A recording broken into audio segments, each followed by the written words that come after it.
Hey you guys, Alisa Burke here, and I'm really excited to share with you a project using the new Brother Scan and Cut.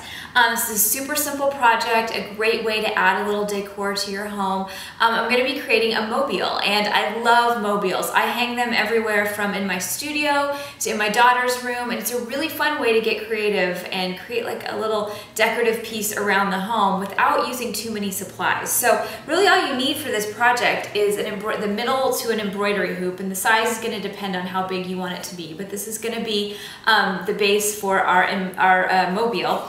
And then you're going to need some sort of paper, colorful paper. You could use wrapping paper, scrapbook paper, recycled paper. I'm going to be using some printed paper, hand-painted paper, just some messy stuff, because you guys all know I love to get messy, that I created in combination with some solid, colorful paper. So I'm going to start by actually cutting out some shapes with the Scan and Cut.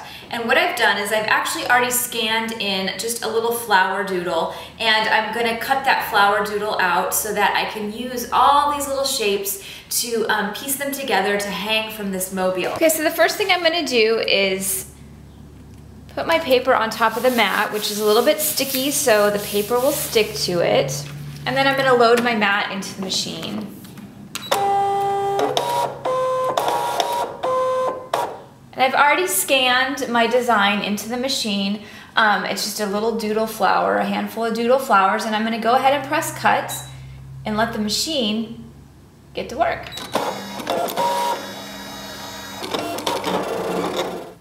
Okay, so you can see I've got all kinds of flowers that have been cut out. They've been cut out of my hand-painted paper, and you'll also notice I've cut out some other shapes from just plain solid paper, and these are actually shapes that come pre-programmed with the Scan and Cut. So I thought they would kind of make a nice complement as I'm assembling my mobile, that they go real well with the flowers that I've cut out of my paper. So it is time to now start assembling the mobile. So I finished sewing all of my strands of flowers, and I'm just adding them to my embroidery hoop. You have to be real gentle when you're doing this, but I've actually wrapped my embroidery hoop with just a little bit of fabric and then just started gluing my thread onto the hoop. So I've got one more strand to glue.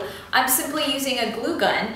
You could use craft glue, fabric glue, your favorite kind of glue. I like hot glue because it's so fast and quick, but I'm just putting a dab of glue on there, sticking my thread to it, and then putting another dab of glue behind to make sure that thread is reinforced a little bit, and I'll trim all my excess thread off. But what you've got, if you can see it, is just a really fun mobile that can be hung in a variety of places in your house. I'm gonna just add some string to the top for hanging, but just simple, really simple, but super dynamic. You could do this with all sorts of different shapes, colors, lengths of the paper and the strands, but again, really easy way to create something fun to add around the house for some color, and all because of my Scan and Cut.